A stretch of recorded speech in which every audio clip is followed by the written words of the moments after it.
Hello viewers, welcome to this channel. आज हमारा topic है डीसी मोटर स्टार्टर।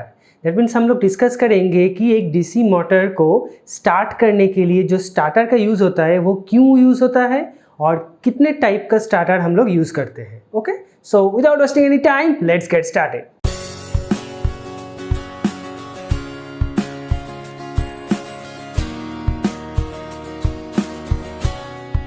तो पहले हम लोग जान लेते हैं कि स्टार्टर हम लोग क्यों यूज़ करते हैं। Okay, necessity of starter. तो जो स्कीमेटिक डायग्राम है हमारा वो हम लोग यहाँ पे ड्रॉ कर लेते हैं।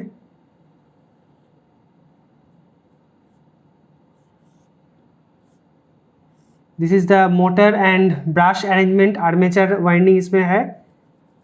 This one is your field winding. हम लोग यहाँ से सप्लाई देंगे। ओके, आर्मेचर करंट इस तरह फ्लो होगा। यहाँ पे एक बैक ईएमएफ जनरेट होगा। क्यों बैक ईएमएफ जनरेट होगा ये हम लोग पहले भी डिस्कस कर चुके हैं। ओके, सो अगर हम लोग IA का इक्वेशन लिखेंगे that is V minus EB divided by RA। ये कहाँ से आता है? देखो, यहाँ पे हम लोग V सप्लाई वोल्टेज अप्लाई कर रहे हैं। ठीक है, ध्यान से सुनो। यहाँ पे हम लोग V अप्लाई कर रहे हैं और इस अक्रॉस में हम लोग को क्या मिल रहा है? EB, that is opposite to this voltage. That means इस वोल्टेज से कुछ ड्रॉप होने के बाद हम लोग को ये वोल्टेज मिल रहा है EB। That means V minus something drop equals to EB। Clear? So ये समथिंग ड्रॉप क्या है? आर्मेचर में जो ड्रॉप हो रहा है। आर्मेचर में क्या ड्रॉप हो रहा है? Armature current into armature resistance, that is IA into RA। Clear? अब हम लोग इसे रीअरेंज करते हैं। That is IARA equals to V minus EB। So IA equals to V minus EB by RA। Clear? जो हम लोग वहां पे लिखे हैं।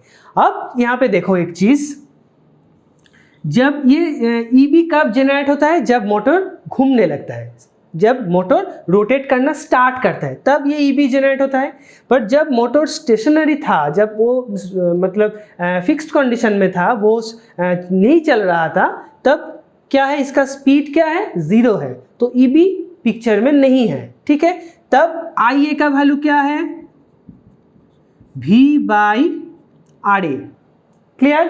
अब हम लोग जानते हैं कि आर्मेचर रेजिस्टेंस बहुत कम होता है, नियर अबाउट 0.5 टू 0.05 ओम, ऐसे करके कुछ होता है, राइट? अब अगर हम लोग विदाउट स्टार्टर इस मोटर को डायरेक्ट ऑनलाइन हम लोग डाल देते हैं, ऑनलाइन मीन्स डायरेक्ट हम लोग सप्लाई में डाल देते हैं, तो इस मोटर के अक्रॉस में कितना वोल्टेज आएगा? 220, जनरली 220 वोल्ट होता है। So IA equals to 220 divided by से 0.5। क्लियर? तो समझ सकते हो ये करंट का वैल्यू कितना है। Clear, isn't it? तो ये करंट का वैल्यू बहुत ज़्यादा है। जो ये मोटर का जो करंट रेटिंग है और मैक्सिमम अलाउएबल करंट है उससे कहीं गुना ज़्यादा है।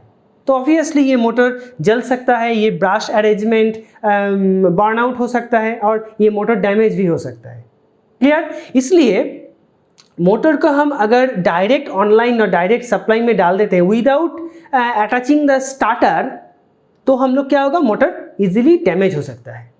तो स्टार्टर का काम क्या है? पहले ये समझो कि स्टार्टर का काम क्या है। स्टार्टर मतलब स्टार्टर और कुछ नहीं, एक हाई रेजिस्टेंस को हम लोग सीरीज में कनेक्ट करेंगे, आर्मेचर के सीरीज में हम लोग कनेक्ट करेंगे। तो क्या होगा? जब स्टार्टिंग में EB नहीं रहेगा तो क्या होगा? स्टार्टर ऐड करने के बाद IA का वैल्यू क्या है? IA equals to RA plus R। Clear? So that means यहाँ पे क्या है? 220 divided by 0.5 plus big R। That means क्या है? करंट का जो वैल्यू है वो रिड्यूस कर जाएगा और वो करंट क्या होगा? इसके जो रेटिंग करंट, रेटेड करंट है उसके अंदर ही रहेगा, तो ये मोटर जो है वो सेफ रहेगा।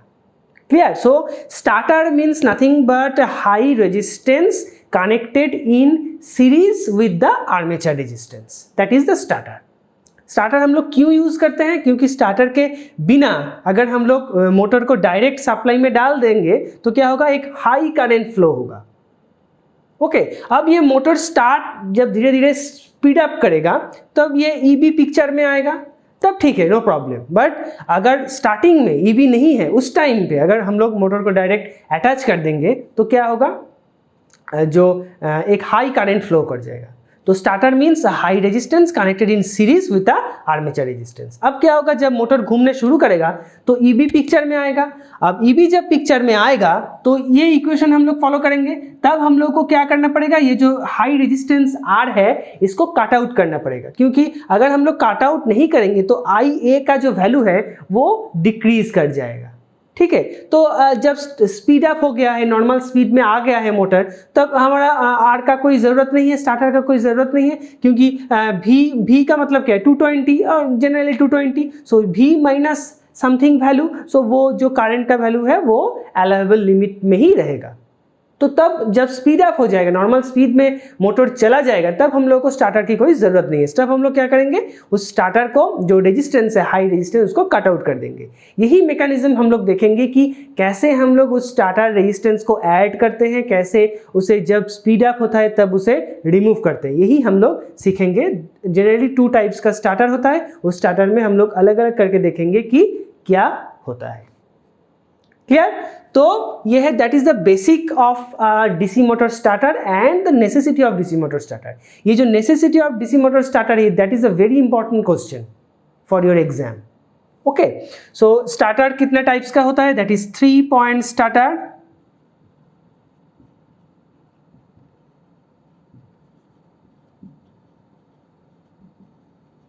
And 4 point starter.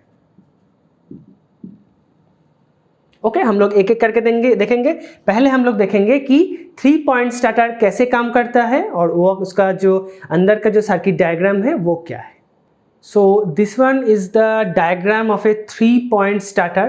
तो पहले मैं क्लियर करता हूँ कि इसे 3 पॉइंट स्टार्टर क्यों कहते हैं। देखो, इसका 3 पॉइंट है, एक है L means supply line, another point is field means field winding of this motor, another one is A, that means armature winding of this motor। that means इसका 3 पॉइंट, एक पॉइंट लाइन के साथ जुड़ा हुआ है, एक पॉइंट फील्ड वाइंडिंग के साथ जुड़ा हुआ है, एक पॉइंट मोटर का आर्मेचर जो पॉइंट है उससे जुड़ा हुआ है। ठीक है, अब देखो ये क्या है, यहाँ पे हम लोग क्या कहा था कि starter means high resistance connected in series with armature resistance. Okay, देखो ये आर्मेचर वाइंडिंग है, इसके साथ एक high resistance. Okay, this one is suppose R1, R2, R3, R4, R5। Okay, देखो ये 5 रेजिस्टेंस इस आर्मेचर के साथ जुड़ा हुआ है। ओके, सीरीज में।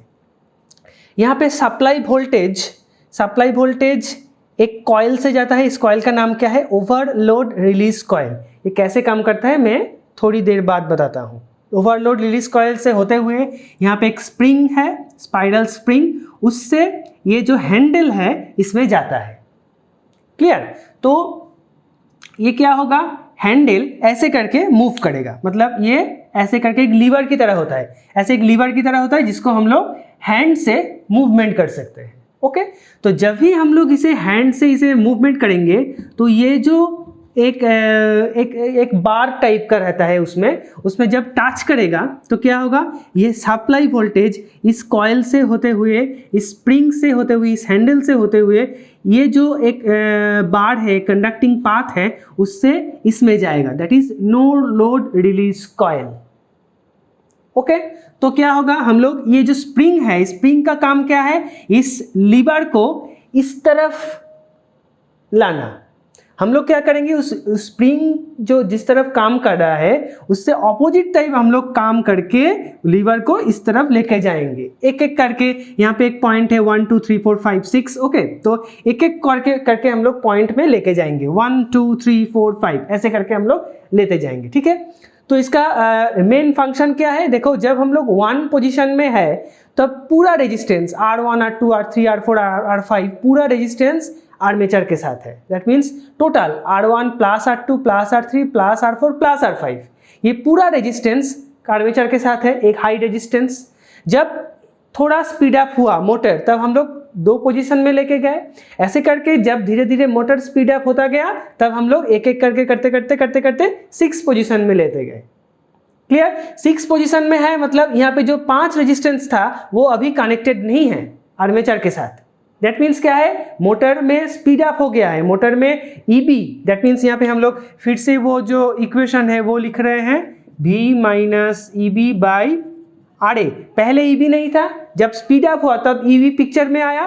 तो जब ईबी पिक्चर में आ गया तो यहाँ पे जो रेजिस्टेंस कनेक्टेड था वो हम लोग यहाँ पे कट कर दिए हैं। पहले कितना रेजिस्टेंस था, R1 plus R2 plus R3 plus R4 plus R5 था। जब स्पीड अप हो गया है मोटर, तब क्या कितना रेजिस्टेंस है, पूरा रेजिस्टेंस हम लोग काट दिए हैं। धीरे धीरे करके पहले हम लोग R1 को काट दिए हैं, दूसरी बार R2 को, तीसरी बार R3 को, फिर R4 को, फिर R5 को। क्लियर? ऐसे करते हम लोग यहाँ तक जब लेके गए हैं, तब मोटर नॉर्मल स्पीड में आ चुका है। दैट मीन्स मोटर में ईबी जनरेट हो चुका है, अब ये रेजिस्टेंस की जरूरत नहीं है।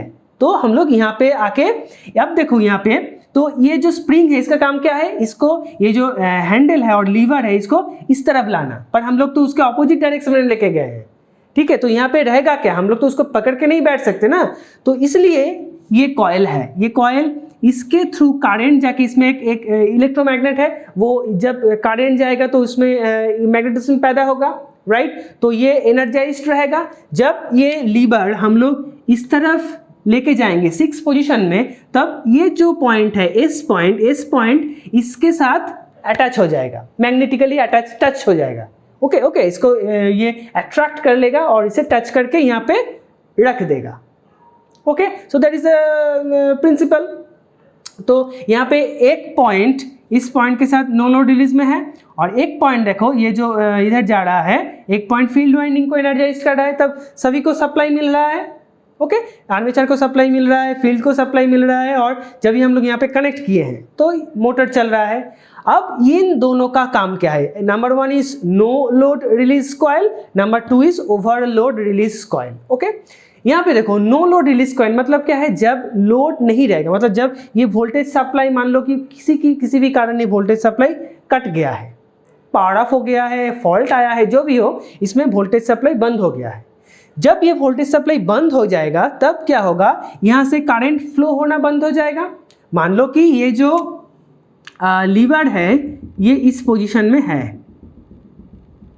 इस पोजीशन में है, ठीक है, इसमें इसमें अटैच्ड है ये नो लोड रिलीज कॉइल में। उस टाइम पे वोल्टेज सप्लाई बंद हो गया, मतलब करंट जाना बंद हो गया। लीवर इसमें यहाँ इस पोजीशन में है, तो करंट जाना बंद हो गया, इसका मतलब क्या है, ये जो कॉइल है इसमें भी करंट जाना बंद हो गया है। क्लियर?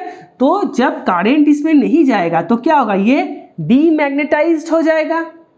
जब ये डीमैग्नेटाइज्ड हो जाएगा तब ये जो अट्रैक्शन प्रॉपर्टी था वो अब नहीं रहेगा, है कि नहीं। जब अट्रैक्शन प्रॉपर्टी नहीं रहेगा तो ये लीवर को ये नो लोड रिलीज कॉइल छोड़ देगा, तो लीवर स्प्रिंग की वजह से सीधे इस तरफ आ जाएगा।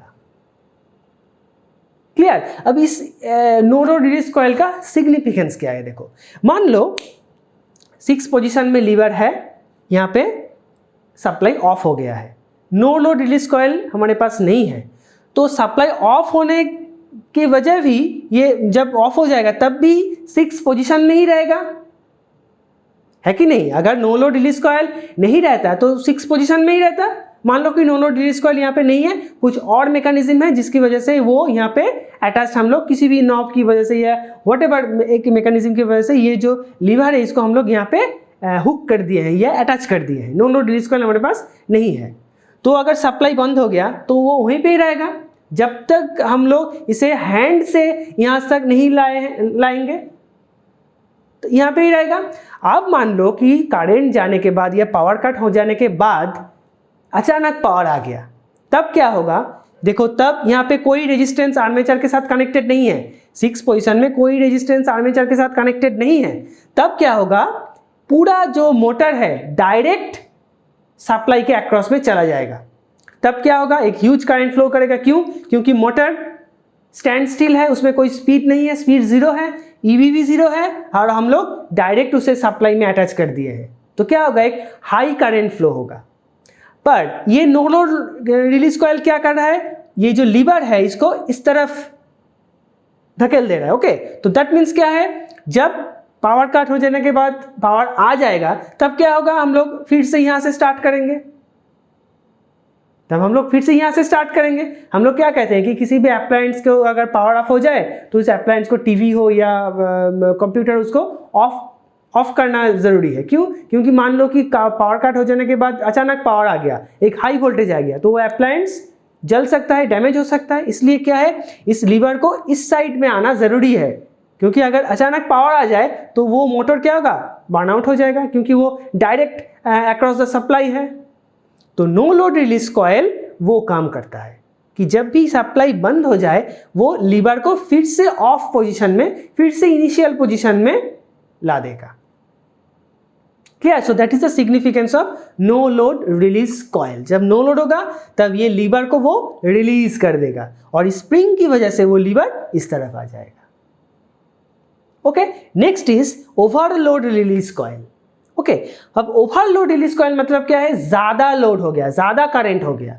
मान लो कि सप्लाई में हमारा कुछ शॉर्ट सर्किट हो गया है, इसलिए इसमें ज्यादा वोल्टेज, ज्यादा करंट फ्लो हो रहा है। ज्यादा करंट फ्लो होगी, इस कॉइल को ध्यान से देखो, ये सप्लाई जब था तो ये कॉइल क्या है, ये कॉइल एनर्जाइज्ड हो रहा था जनरली, पर ये एनर्जाइज्ड कॉइल उतना भी नहीं एनर्जाइज्ड हो रहा था कि इस लीवर को ऊपर की तरफ उठाए। पर जब इसमें ज्यादा करंट फ्लो होगा ड्यू टू सम फॉल्ट, तब इसमें क्या होगा, ये ज्यादा मैग्नेटाइज्ड हो जाएगा, तब ये जो लीवर है ये ऊपर की तरफ आएगा। ठीक है, यहाँ पे हम लोग एक छोटा करके ड्रॉ कर रहे हैं। पहले क्या था, ऐसे था। दूसरा बार क्या होगा, ये जो इस पोर्शन को हम लोग जूम करके यहाँ पे ड्रॉ कर रहे हैं। दूसरा बार क्या था, ये जो कॉइल है, ओवरलोड रिलीज कॉइल, ये ज्यादा मैग्नेटाइज्ड हो जाने की वजह से ये लीवर को ऊपर की तरफ अट्रैक्ट करेगा। तब क्या होगा, तब ये दो पॉइंट, ये जो दो पॉइंट है यहाँ पे, ये दो पॉइंट में ये ट्राइंगल ऐसे करके टच हो जाएगा। टच होना मतलब क्या है, देखो ये जो दो पॉइंट है ये शॉर्ट सर्किट हो जाएगा। ये दो पॉइंट शॉर्ट सर्किट मीन्स क्या है, ये जो नो लोड रिलीज कॉइल है ये भी शॉर्ट सर्किट हो जाएगा, मतलब कुछ इस तरह हो जाएगा। दैट मीन्स ये दो पॉइंट शॉर्ट सर्किट हो जा रहा है ऐसे। दैट मीन्स ये जो नो लोड रिलीज कॉइल है इसमें कोई करंट फ्लो नहीं होगा। यहाँ पे शॉर्ट सर्किट हम लोग कर दिए हैं। दैट मीन्स क्या है, ये दो पॉइंट शॉर्ट सर्किट हो गया है, तब क्या होगा, इसमें कोई करंट फ्लो नहीं करेगा, है कि नहीं। करंट यहाँ पे यहाँ तक आके इस तरह फ्लो कर जाएगा, ये पूरा नो लोड रिलीज कॉइल जो है वो बाईपास हो जाएगा। क्लियर? अब नो लोड रिलीज कॉइल में अगर करंट नहीं फ्लो होगा तो प्रीवियस केस की तरह होगा, इसमें ये डीमैग्नेटाइज्ड हो जाएगा। डीमैग्नेटाइज हो जाने की वजह से ये जो लीवर है उसको फिर से ऑफ पोजीशन में ला देगा। क्लियर? दैट मीन्स यह जो ओवरलोड पे ज्यादा करंट फ्लो हो रहा था वो मोटर में नहीं गया, मोटर बच गया, सेफ रहा। Okay, so that is the beauty of A 3 point starter. Okay, तो पहले हम लोग कहाँ से शुरू करते हैं, वन पोजीशन से। धीरे धीरे एक एक करके हम लोग रेजिस्टेंस कट करते हैं। जब हमारा मोटर नॉर्मल स्पीड में आ गया तब हम लोग 6 पोजीशन में उसे लाते हैं। दैट मीन्स पूरा रेजिस्टेंस कट आउट हो गया है। ओके, तब मोटर नॉर्मल स्पीड में घूमने लगता है। ओके, मान लो यहाँ पे पावर सप्लाई बंद हो गया तो ये डिमैग्नेटाइज्ड हो गए, इसको फिर से इस पोजीशन में ला देगा। यहाँ पे ज़्यादा वोल्टेज, ज़्यादा करंट फ्लो हो रहा है तो ये मैग्नेटाइज्ड होके, ज़्यादा मैग्नेटाइज्ड होके ये ऊपर की तरफ अट्रैक्ट करेगा। ऊपर की तरफ अट्रैक्ट करेगा मीन्स ये जो पॉइंट, दोनों पॉइंट है ये शॉर्ट सर्किट हो जाएगा। दैट मीन्स ये दो पॉइंट शॉर्ट सर्किट हो जाएगा। तब क्या होगा, ये जो नो लोड रिलीज कॉइल है ये डीमैग्नेटाइज्ड हो जाएगा। क्लियर? डीमैग्नेट हो जाने की वजह से यहाँ पे जो लीवर है ये इस तरफ आ जाएगा और मोटर ऑफ हो जाएगा। ओके, पर यहाँ पे एक तो ये समझ में आया ना पूरा चीज, ये जो वर्किंग प्रिंसिपल है, that is a very important question also. Okay, यहाँ पे एक ड्रॉबैक्स है। अब ड्रॉबैक्स क्या है, देखो मान लो हम लोग स्पीड कंट्रोल करना चाहते हैं तो हम लोगों को ये जो फील्ड करंट है इसको कंट्रोल करना पड़ेगा। मान लो हम लोग ये जो फील्ड करंट है इसे डिक्रीज कर रहे हैं, तो डिक्रीज कर रहे हैं इसका मतलब क्या है, इसमें जो करंट फ्लो हो रहा है वो भी तो डिक्रीज हो रहा है। है कि नहीं? ये जो यही करंट इसमें भी फ्लो हो रहा है, तो ये करंट हम लोग इस रेजिस्टेंस की मदद से अगर डिक्रीज करेंगे तो इसका भी जो करंट है नो लोड रिलीज कॉइल्स के थ्रू जो करंट फ्लो हो रहा है वो भी तो डिक्रीज करेगा। तब क्या होगा, वो वाला केस होगा, इसे ये जो हैंडल है और जो लीवर है इसको छोड़ देगा, ये ऑफ पोजीशन में आ जाएगा। तो ये एक ड्रॉबैक्स है, क्योंकि इसमें 3 पॉइंट स्टार्टर में अगर हम लोग स्पीड कंट्रोल करना चाहते हैं तो एक दिक्कत है कि मोटर ऑफ भी हो सकता है। Clear? So that is a little bit drawback. इस ड्रॉबैक को ओवरकम करने के लिए हमारे पास क्या है, 4 पॉइंट स्टार्टर, जिसमें ये ड्रॉबैक हम लोग ओवरकम कर दिए। ओके, हम लोग देखेंगे कि 4 पॉइंट स्टार्टर कैसे काम करती है। यहाँ पे 3 पॉइंट स्टार्टर मीन्स 3 पॉइंट है, उसमें 4 पॉइंट स्टार्टर मीन्स 4 पॉइंट रहेगा। ठीक है, तो हम लोग देखेंगे, इसके बाद हम लोग देखेंगे कि 4 पॉइंट स्टार्टर का डायग्राम क्या है और 4 पॉइंट स्टार्टर में ये जो प्रॉब्लम था वो प्रॉब्लम कैसे ओवरकम हुआ है। ओके, तो ये है एक 4 पॉइंट स्टार्टर का डायग्राम। तो पहले मैं 4 पॉइंट कहाँ है वो दिखा देता हूँ। ये है लाइन, ये है N, that means no load release coil जो है उसके साथ एक रेजिस्टेंस अलग से जुड़ा हुआ है, a field winding, and this is for armature winding. अब जो प्रिंसिपल है, वर्किंग प्रिंसिपल, वो सेम ही है 3 पॉइंट स्टार्टर की तरह, पर डिफरेंस क्या है वो मैं बता रहा हूँ। देखो एक बार रिकैप्चुलेट भी कर देता हूँ। सप्लाई यहाँ से जा रहा है, ये कॉइल एनर्जाइज्ड हो रहा है, पर उतना नहीं एनर्जाइज्ड हो रहा है जितना एनर्जाइज होने से ये जो लीवर है ये ऊपर की तरफ आएगा। ठीक है, फिर ये स्प्रिंग के थ्रू, ये लीवर के थ्रू ये नो लोड रिलीज कॉइल में जाता है। ठीक है, जब हम लोग एक बार स्टार्टिंग जब करेंगे तो 1 पोजीशन में रहेगा, फिर हम लोग कटिंग करेंगे। ओके, कटिंग करके इस पोजीशन में हम लोग लाएंगे। ये ऑफ पोजीशन है, this one is your of position. कहाँ पे लिखूँ, ऑफ पोजीशन, और this one is your on position. Okay, on position. Okay, जब ऑफ पोजीशन में है तब हम लोग एक एक करके रेजिस्टेंस कट करेंगे, ऑन पोजीशन में जाएंगे। जब मोटर स्पीड अप हो गया तब हम लोग ऑन पोजीशन में चला गया। ठीक है, दैट मीन्स ईबी जनरेट हो गया है। पर यहाँ पे एक डिफरेंस है, देखो ये जो रेजिस्टेंस दो है, ये रेजिस्टेंस कहाँ से जुड़ा हुआ है, देखो एक पॉइंट एफ जो फील्ड वाइंडिंग है, इसको देखो, फील्ड वाइंडिंग डायरेक्ट ये जो एक पाथ है, कंडक्टिंग पाथ, उससे जुड़ा हुआ है।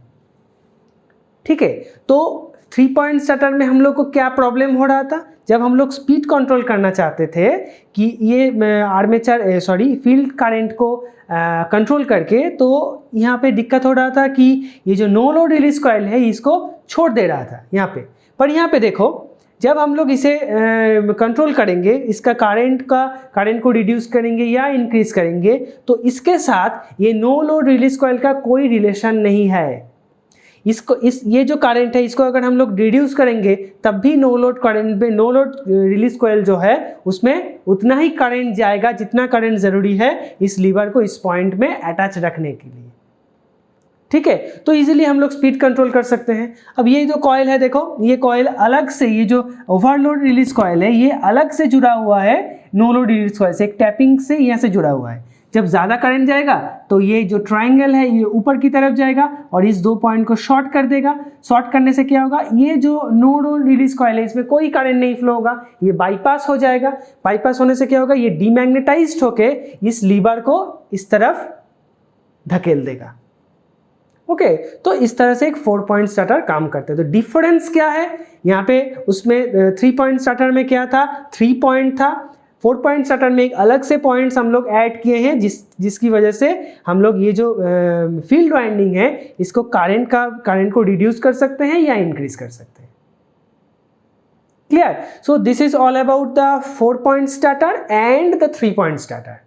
ओके, सो आज के लिए इतना ही गाइज। आज हम लोगों ने देखा कि हम लोग स्टार्टर यूज क्यों करते हैं, the basic definition of A DC motor starter. Okay, and फिर हम लोगों ने देखा कि 3 point starter and 4 point starter. Okay, so that's it for today's video guys. If you like this video then like the video and share it with your friends, and those who are new in this channel please subscribe the channel and hit the bell icon. मिलते हैं अगले video में, तब तक के लिए Tata and good bye.